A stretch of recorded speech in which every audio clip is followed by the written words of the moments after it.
fiction, science fiction, horror, fantasy, crime, LGBT, thriller. You have now entered the House of Mystery with your hosts, Eric Shapiro, David North Martino, John Copenhaver, and Al Warren. Heard on KCAA 106.5 FM Los Angeles, 102.3 FM Riverside, and 105.0 AM Palm Springs. So we're going to be talking about Woman of Horror, and our guest is Amy Grech. Thank you for being here. Thank you for having me. Thrilled to be here. So, Amy, let's. You've never been on the show, so for listeners' first time hearing you, where did Amy come from, and how did Amy get into writing, and such a dark category too? Absolutely. Well, I was raised on Long Island and moved to New York City in my 20s. I've lived in the city for 25 years, but because of COVID right now, I'm back on Long Island, but want to move back to the city in the summer. And how did I get into horror? There were a couple of influences. I was raised Catholic, so a lot of those Bible stories are downright terrifying, right? And and when I was visiting an aunt with my family who lives in Kingston, New York, she handed me a Stephen King novel. I was 12 at the time, and she handed me Cujo and Pet Sematary. And she said, "Oh, honey, I think you'll love this author." And so, you know, I took the books and thanked her, and I started with Pet Sematary and then Cujo, and I never liked big dogs before Cujo, but then after reading Cujo, that kind of solidified it. And those are very dark books. They are, but I was always mature for my age. So my parents didn't say anything like, "Oh, it's not a good idea," you know. My parents wouldn't let me watch Hogan's Heroes. I mean, oh, really? Jeez, Bummer. I don't know. So, but there has to be a point where, okay, so you love the horror, you're reading it, you like it, but what is the point in your mind or in your life that you go, well, I want to write this? Like, that's a difference. I mean, there's a lot of people that read a lot of these different books, but they never write it, get into the writing. So what got you into that?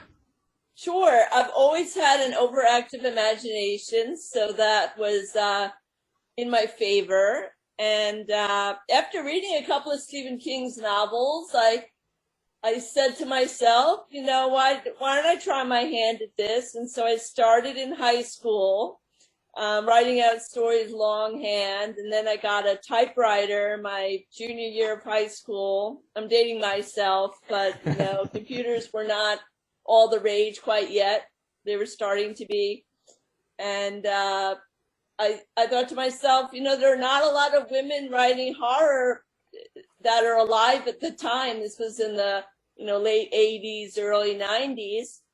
And so that sort of was the catharsis, if you will, for me seriously trying to write. And then after a couple of years of doing it, starting out getting form rejections back in the old days where you had to mail your manuscript and do the self-addressed stamped envelope. And then I started getting more personalized rejections.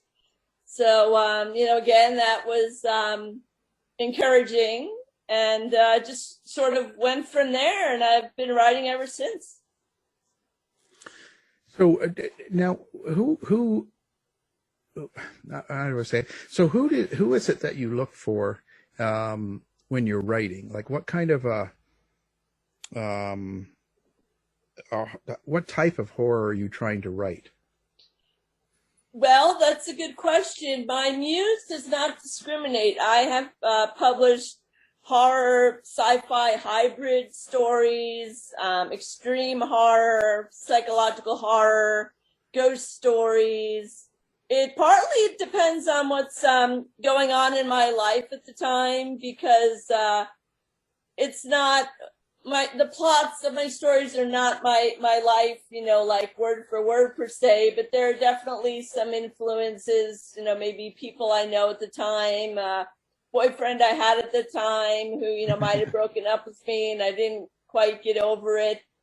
Didn't take it very well, so I channeled that into my writing. So you're killing the people you don't like, is that what you're saying? Yes, like many other horror writers I know, yes, exactly. Absolutely. It's very cathartic and it's legal. Got any bodies laying around the house that we should know about? Oh, I don't kiss and tell. No. she's got the acid bath going on, Does old horror influence you more? Like, what if I was to give you a choice between horror from, let's say, the 40s, 50s, and 60s, as compared to what it's been like in the 2000s? Do you have a preference?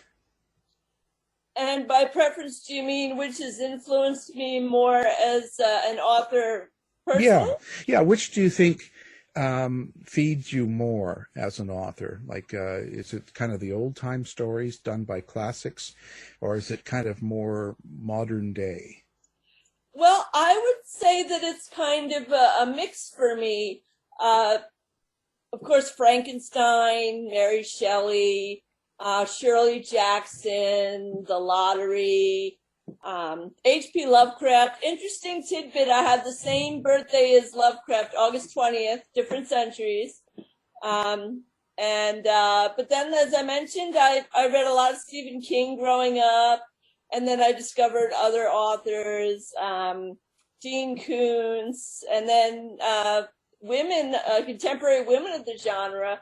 Joyce Carol Oates, I would even consider a horror author, even though a lot of her work is very contemporary, for example. Absolutely. So, are you H.P. Lovecraft reincarnated? No, I'm not. I'm not. I'm not a racist. I'm not.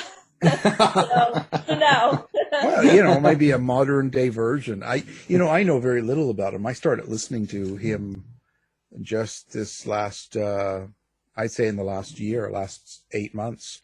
I'd never ever read or any of that stuff before. And it's fascinating. I find it very, I like it for the most part. Uh-huh. So, it is fascinating. The Cthulhu mythos. Actually, where I went to undergrad college, Ithaca College, I was an English major, creative writing minor, no surprise. But I mention it because one of the elective courses was the literature of horror. So that's where I discovered Franz Kafka, The Metamorphosis, H.P. Lovecraft, Call of the Cthulhu, and others. I was fortunate that that was something available to me at another, still an impressionable age, late teens, early 20s. Well, that's interesting, but because you talk about some of these classics, do you think that we have those types of classics being written now? Yes, I would say that we have modern day equivalents. Talking about Lovecraft, Lovecraft Country. I don't know if you saw that series on HBO. No. But I haven't watched it yet. No, it's really intense. I recommend it. I don't want to spoil it for you, but it's very, very multi-layered, like an onion, but in a good way. I've never had a good onion. Well, just an analogy I like to give people. I actually don't really care to eat onions, but it's one of those visual analogies that works, if you will. Yeah.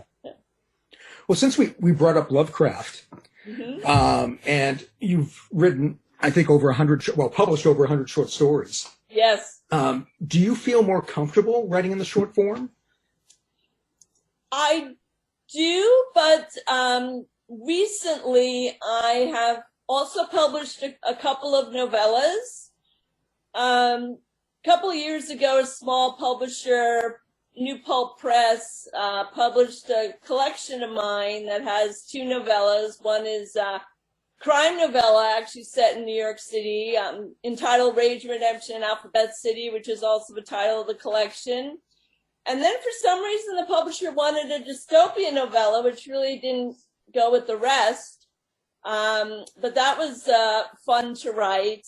So I'm trying to stretch my my creativity and still create engaging characters and plot lines. So I'm getting there. I'm not just I'm not adverse to writing a novel. I just haven't gotten there yet. Excellent. So when you talk about now, this is I see you're in that the one that got away, and it's Woman of Horror, Yes. Volume 3. So now this is something fairly new to me. Explain what is Woman of Horror, and what are you guys accomplishing by doing these compilations of books?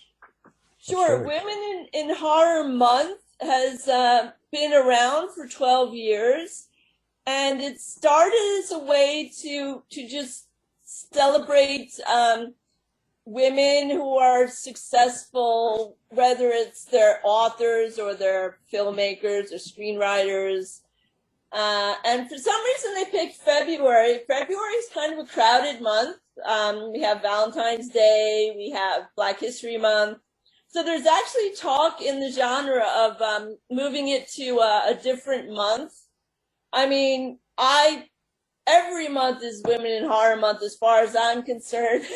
That's right. But the anthology that you mentioned is actually all female authors published, and it's a press. I might be saying the name of the press incorrectly. It's Kandasha Press, and it's run by women as well. So it's a lot of girl power at once. So what do you think it is? Do you think that is there an issue with people believing a woman can write a good horror?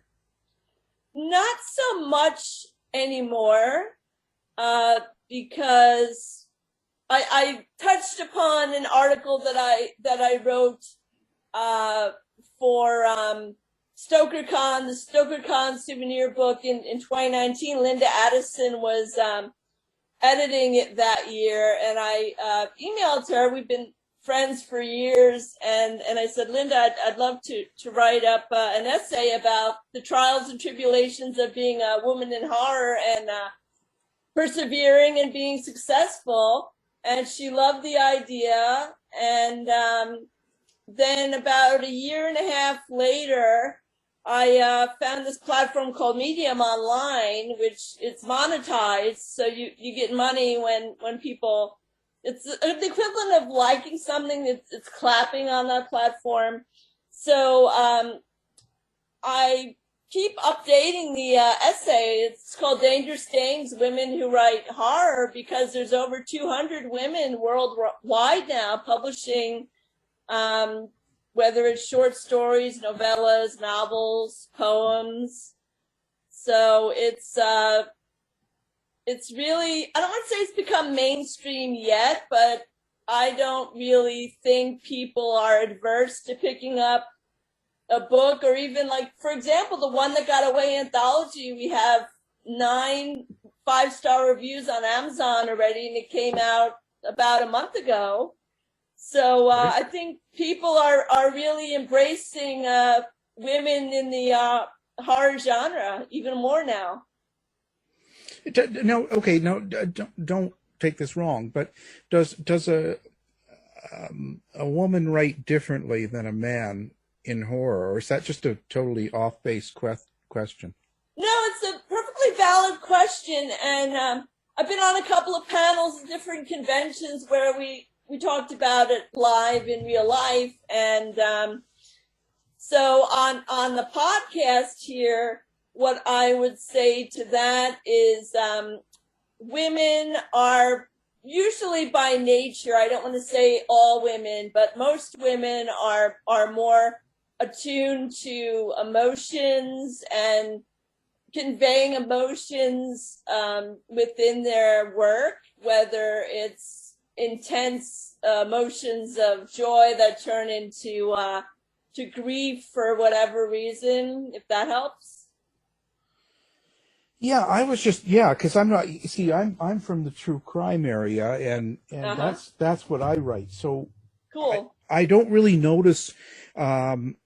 I don't know if there's a difference in female writing or not, as compared to male. Maybe there is, but because we're writing we don't get to choose what we write. It's sort of the fact that you're portraying, I guess, is what I'm saying. So, and I think not so much the writing itself, but maybe a different story. Like, I don't know. I'm probably going to get hate mail for this, but what I'm trying to figure out is do you have a different story? As a man, like, is that just like, can you read, like, if I read The One That Got Away, if I'm reading that, oh boy, see, that's, I so I don't get screamed at, but does that, would I know I'm reading females writing stories? And I don't mean that in a derogatory way. I'm not trying to be mean or try to be stuff, but do you guys, does a female write from a different point of view in the story? I think by and large that we do, but actually some of the contributors to the anthology are transgender and they identify as female.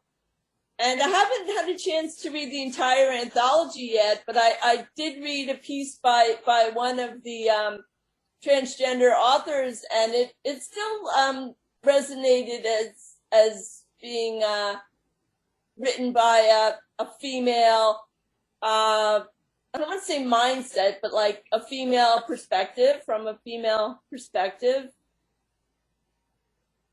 Yeah, it's all very new to me. So when you put together a story, like when you're writing a story, one of your stories, where does that come from? Like, there's a lot of different influences. A lot of my work takes place in New York City because I've lived there for over 25 years. And one winter it was snowing and I was walking through Central Park with a friend. And so that's actually the setting of my story, Cold Comfort, which appears in the One That Got Away anthology. And in that story, I also deal with grieving over a boyfriend I had in college who actually I thought we were going to get married, and he didn't feel the same way. So I wrote him up as a guy who is in a relationship in the story, but you know, he wants to explore other experiences with other women. So he hooks up with this woman at a bar. And she's really kinky, and she takes him home and ties him up, and then there's a lot of fun stuff I do with rope, and not just in the bedroom. I don't want to ruin the story, but there's quite a twist that a lot of people who read the story didn't see coming, which is always satisfying. So when you do a story, but is there an underlying thing that you want people to get from the story? Yeah, but I'm not conscious of it necessarily when I'm writing it until after I've finished the story, and then I go back. I try to write the first draft almost stream of consciousness, and then I go back. I let it sit for like a week or two, or maybe longer, and then I go back to it. And I'll edit it for logic issues and things like that. So it's, for me, it's not even obvious what the message is of the story until I've spent some time with it. Now, so, and your characters, like when you have somebody in there, are they people that you totally make up in your mind? Is it people you've met in a coffee shop? Someone, I mean, obviously your ex-boyfriend, you want to kill him, but besides that, I mean, the different characters in your story, where do they come from, and how do you know how they're going to act and react? You see, that's kind of the difference for me. You see, because in true crime, we kind of get the facts and we know, okay, this guy did this to this person, and we kind of know what they did and how they reacted, and we probably ask the question, I wonder why they reacted this way. But in your story, so how do you, because you're creating that complete storyline, how do you know what your characters are going to do? For me, actually, like you were saying, I have written some crime stories and novellas that have been published, and they are kind of different because I sort of start with like what was the crime, and then I work backwards, like what led up to it. That's my methodology with the crime fiction that I write. But my horror, I'm along for the ride. It's almost like when I'm writing it, it's like I'm watching a movie, but I don't know what's going to happen until it sort of happens in real time, and I'm along for the ride. Oh, okay. Yeah, I find that a fascinating part of writing, and I guess horror is no different than anything else. Do you want people to get something out of your writing? Like, so if I sit down and I'm reading the one that got away, and I'm reading the different compilations and the stories, and I get to your story and I read it. Do you want me to have, is there something you want me to get out of that story at the end of the book? Yeah, I want the story to resonate with the readers long after they've finished, and they're uneasy because maybe they either they live in New York City or they visit, and they have walked through Central Park during a snowstorm in the winter, and now the next time that happens, they're going to be looking over their shoulder, and they're going to be wondering if what happened in the story might possibly happen to them. So yeah, to sort of evoke a feeling of dread that wasn't there in their real lives. Well, so you want people to suffer.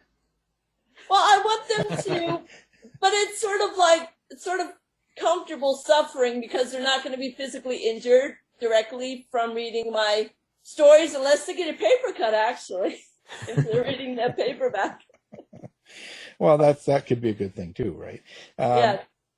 Wow, so that's really interesting. So where do you see yourself going with all this? Well, I've got a lot of stories that I'm currently working on. I'm putting the finishing touches on a second crime novella that I have written that's set in New York City. It was with a publisher for a year. I won't say who, but I will say that the terms of the contract ran out. Their year was up. The contract was they had a year to publish my novella, and then they didn't. So I asked for my rights back, and they gave them back to me. I mean, my muse doesn't discriminate. I have a poem in an anthology that just came out a few weeks ago that's called Hell's Malls. It's different stories set in suburban or urban malls, and all kinds of mayhem ensues. And my poem is entitled Orange Julius, so it's very 80s. And then I go back in my mind to all the stores that were in malls in the 80s, KB Toys and Walden Books. And I don't want to ruin the surprise of the poem, but I'll just say that there's a disgruntled employee who sort of has a field day in the mall. Well, it's funny. Orange Julius, I remember that in the 60s. Yes. Well, I grew up in the 80s, so you could still get them at Dairy Queen, at least in New York City. So, but it's not a standalone brand anymore. Right. I guess Dairy Queen absorbed them or something. Yeah, I'm seeing a lot of that with those fast food places. They seem to be joining up. I guess it's split the rent and sell your stuff. I don't know. How it Yeah, works. something like that. Yeah, it's kind of crazy. So if someone, okay, so we're talking Amy Grech, and someone say, well, what should I read? I've never read Amy before. So what do you suggest? So what would be the thing you would say represents you most for? Well, it would depend on what that individual likes. For example, I have a science fiction horror hybrid story, EV 2000, that was published in a publication called Tales from the Canyons of the Damned. It came out last summer of 2020. It really depends. Or maybe there's someone else who likes ghost stories. I have quite a few of those that have been published. One takes place in a castle, so it all depends on the reader's preference. Well, and who would you, besides me, who would you most like to work with? Would you like to work with another writer, or is there somebody you'd love to work with? Oh boy, excuse me. Yeah, I actually did collaborate with an author in the mid-2000s, Michael McCarthy. He's published a lot of books and short stories, and we wrote this novella, and it was called Fallen Angel, and it got pretty decent reviews, but then the publisher folded, and we didn't do anything with it to try to get it out there again. But that was a fascinating process, collaborating and getting our voices to mesh, so the reader couldn't tell who wrote this chapter. Was it Amy or was it Michael? So it's something I would be open to again, but I would be open to working with any author if I feel our voices would mesh effectively. But I can't think of any. I don't want to put any of the other writers out there on the spot, if you will. Yeah. So, okay. Now, okay. Do you have a website or a place people can go and find you and find out about you and your writing and all the information? Maybe stalk you. Maybe send you a mail for a date. They have to be careful. You don't treat them well. If that's right. I do have a website. It's crimsonscreams.com. And I'm also very active on Twitter. And on Twitter, my handle is just Amy_Grech. Fantastic. Okay, so we're going to have that on our website as well. So people that are listening to this or listen, they can do one click and they can find you and ask you out on a date or whatever. At their own peril, yes. At their own, well, as long as they treat you good, it's okay. Okay, that's right. It's just when they get into the bad stuff. But they will be killed in a story. Yeah. Yes. Well, it might even go further. You never know. I don't know. I mean, she's in New York. I mean, come on. Yeah. Now, so, with all the weird stuff and being in such a busy center, like being around New York and all that stuff, has the COVID and all of this last year of 2020, has that caused you a lot of stress? And does that kind of get into your writing? Does that fuel you to write even more? Yeah, let me backtrack really briefly. Right before the pandemic, I had severe gallstones. So I had my gallbladder out like 2 weeks before New York City was under lockdown.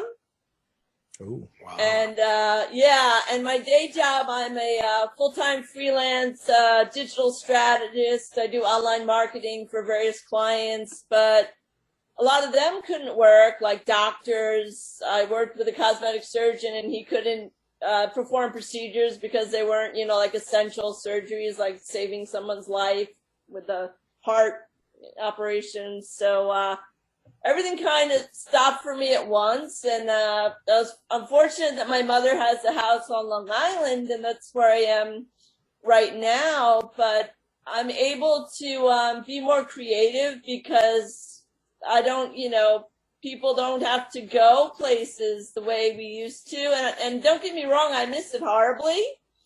Being able to go out with my friends for dinner, go see a movie, a Broadway show. I won't list all the litany of things that we can't do anymore right now. But yeah, I do find myself being extra creative and really cranking out, like I said, some poems. And I actually sold a 6-word story to an online publication. I signed a contract, but I'll say keep an eye on my website for the announcement, the official announcement for that. Well, that's I don't great. have a publication date for that one yet. Mm-hmm. No, that's great. That's really good. Thank you. Yeah, no, but do you find like when things around you in your life are dark, or let's say the boyfriend who's being an ass and all that stuff, does that make you kind of go darker in your writing? Oh yeah, absolutely. When I have fuel from my real life, whether it's something like a bad breakup, or right now I consider myself to be displaced and living in exile in the suburbs. I'm not wired for the suburbs. I don't drive. I walked to the drugstore earlier to pick up a few things, and drivers look at me like I'm a unicorn because I'm not driving and I'm walking on the shoulder of the road. Well, that's how it is, right? Each area has their own sort of thing, and just finger them. Just show them the finger. That's all. Yeah, well, no, because I won't say this is like the Deep South where people have rifle racks, but you never know who's got a weapon, so I don't want some wackadoo to really pull a gun on me in real life. It's fine. I've written a bunch of stories with different guns, and actually I've done my homework, because once I wrote a story and the gun that I referenced didn't have a safety on it, and then someone said, yeah, you need to change the gun or you need to rewrite that, someone who knew about guns. So I learned that, don't take research lightly, do your homework, because someone's going to call you out on details, right? Yeah. Oh, yeah, no. Details like that, yeah. Yeah, I think it's the most important thing. The worst thing in the world is a story that gets detail wrong. When that happens, it throws me. And that doesn't matter what kind of story, whether it's fiction, nonfiction, it can be horror, it can be anything. I mean, Wonder Woman having an accent. And she didn't have one. The new movie that just came out? Yeah, she has an accent, and yet when she's a kid, she doesn't have an accent. Exactly. Okay, yeah. That throws me. So here I am getting bothered and trying to figure it out throughout the whole thing, and I miss it all because I'm so worked up. Exactly. Okay? So that really bothers me when they do that. There's so many things. So yeah, it's really important. I think it's the most important thing to a story is those details. Mm-hmm. Definitely. The devil is in the details, to coin a phrase. Yeah, because what was that? That was that other one, that Nurse Ratchet show. And the thing is, and how they were talking about the electric chair and all that, but they had never done electrocutions at that time. Oh, see, I didn't know that. I did watch Nurse Ratchet on Netflix last year when it was out, but yeah, I could see where that could be irritating if one didn't know that was a big whoopsie-daisy on their part. Yeah, no, and that's things like that, or if you're in that true crime area, you start to realize, and you go, well, it couldn't be. So somebody didn't check, and so it becomes part of the story, and then you're kind of like, oh, so it throws you a little bit. I mean, I still liked it, but that did throw me, it could, but yeah, exactly. But anyway, well, it's been a real pleasure having you on the show. It's been a pleasure talking to you, and Thank you. And we'll have you back again. Anything exciting happens, let us know. I will. Thank you for having me. It's been a pleasure. And stay safe. Take care. Thanks, Amy. All right. Thank you. To find out more about our show, guests, or to listen to past shows from our archive, please go to www.houseofmysteryradio.com. The mission has been completed. The end! By George, he's got it! It is the end! I'll see you. If you're lying to me, I'll be back. This has been a production of Something Weird Media.